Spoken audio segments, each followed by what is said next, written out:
A Table for Two by It's _ Kingston on AO3. Episode 9. Chapter 5.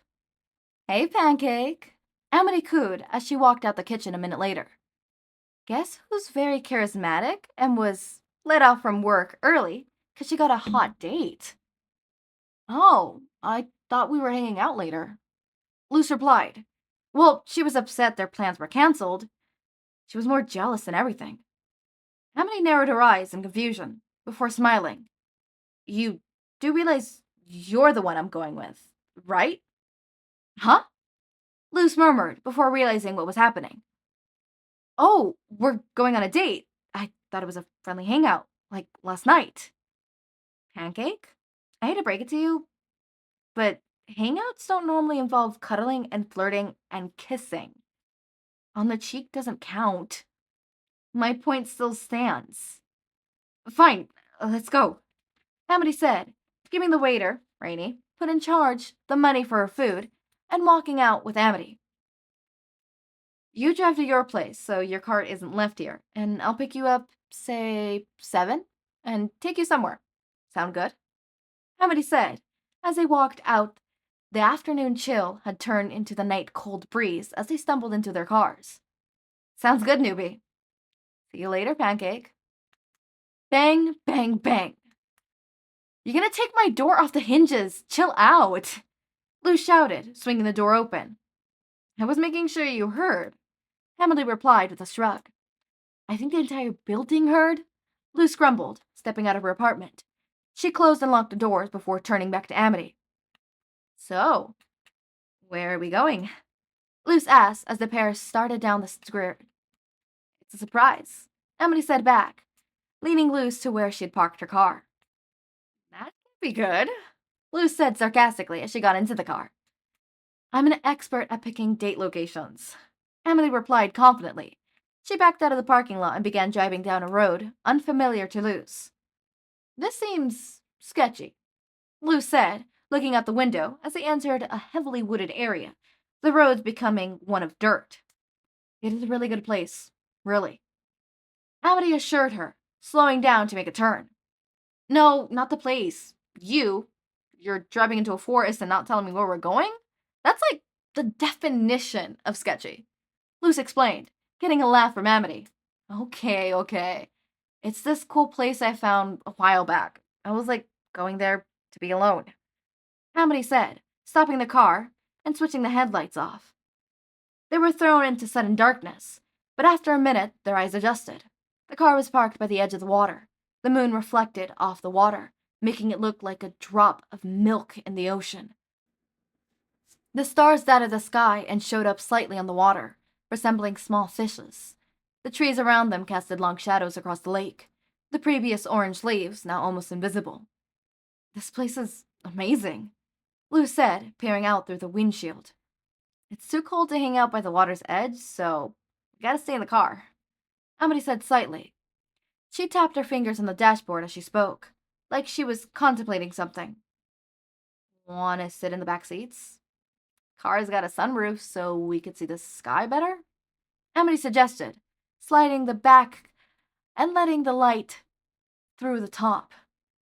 Yeah, Luz said, staring through the sunroof in awe. It had an amazing view of the stars, with the moon falling almost perfectly in the center. Amity hopped into the back of the car, and Luz followed suit, sitting down together under the pale light.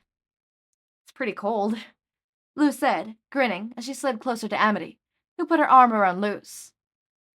You're really not smooth, Amity laughed as she pulled Luz closer.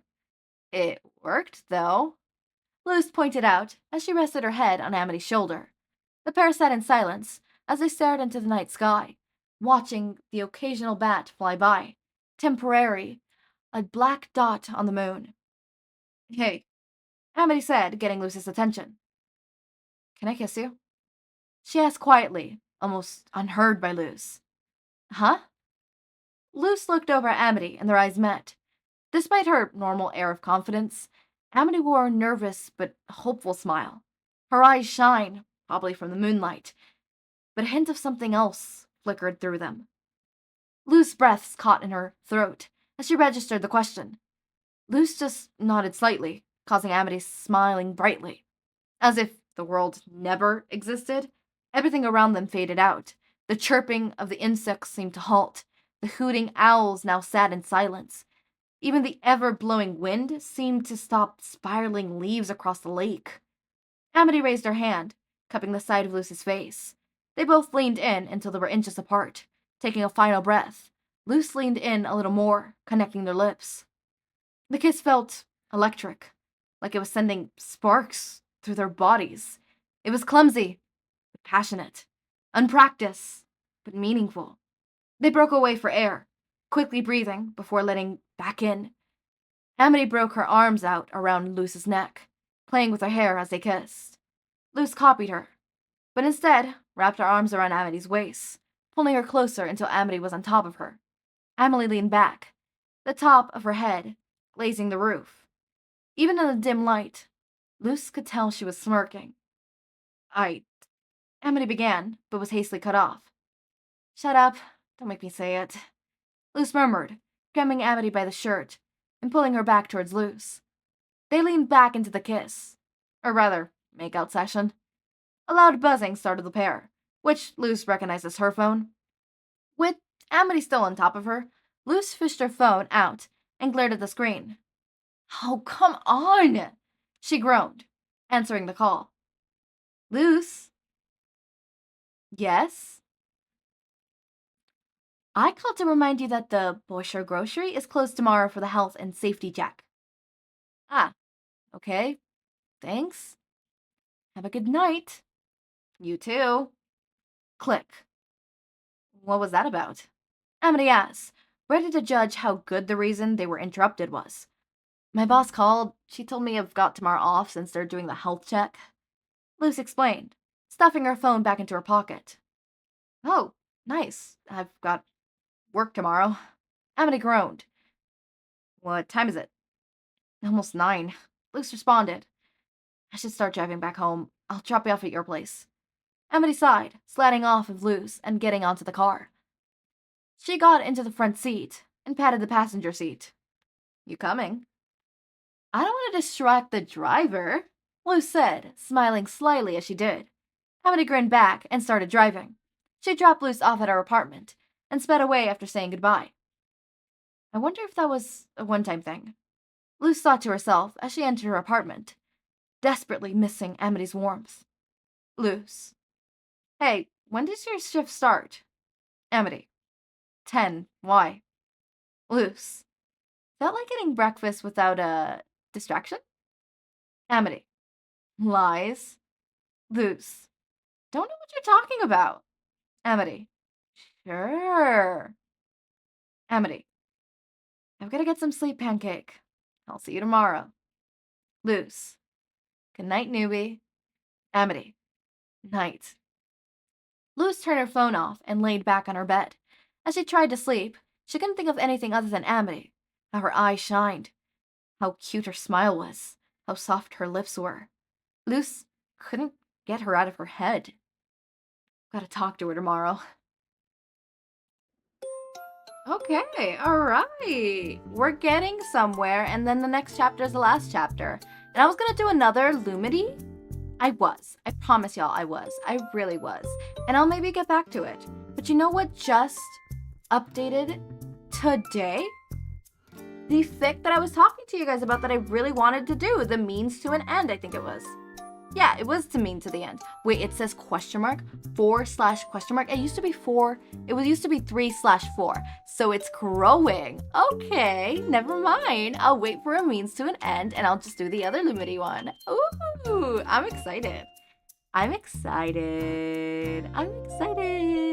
I really am excited, like super excited. Like I wish I was joking how excited I am, but I am. Okay, all right. Well, this was a sweet chapter. We really like this. I hope the next chapter they actually get together because I know they said that they're like going on a date and stuff, but like y'all people are weird. Okay, y'all need to spell it out sometimes because I need it to be spelled out. I can't have it just be like, okay, smooch and get it over with. No, I can't have that anymore, right? I need it written down to me. we are dating, therefore we are dating kind of situation, right? It's dating, not situationship dating, not like, you know, courting kind of thing. I know, I use that word. I've been writing an Omega verse frick, just ignore me. Like actually dating, like girlfriend, boyfriend, girlfriend, boyfriend, partner, girlfriend, partner, boyfriend, partner, significant other, whatever the fuck it is, you know.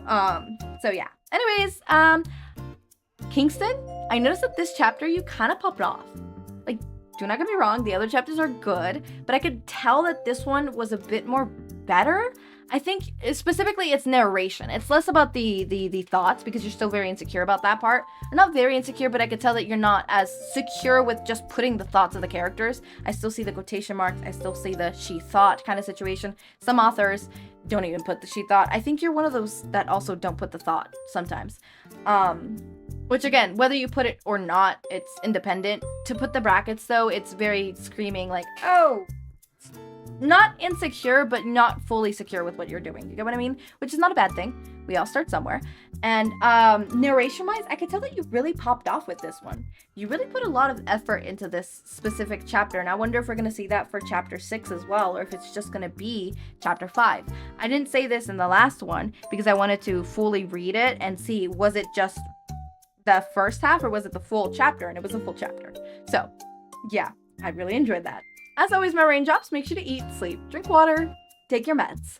Have a wonderful day or night. Link to my Discord server and socials are down in the description. Subscribe to see more of my content, and thank you so much for watching.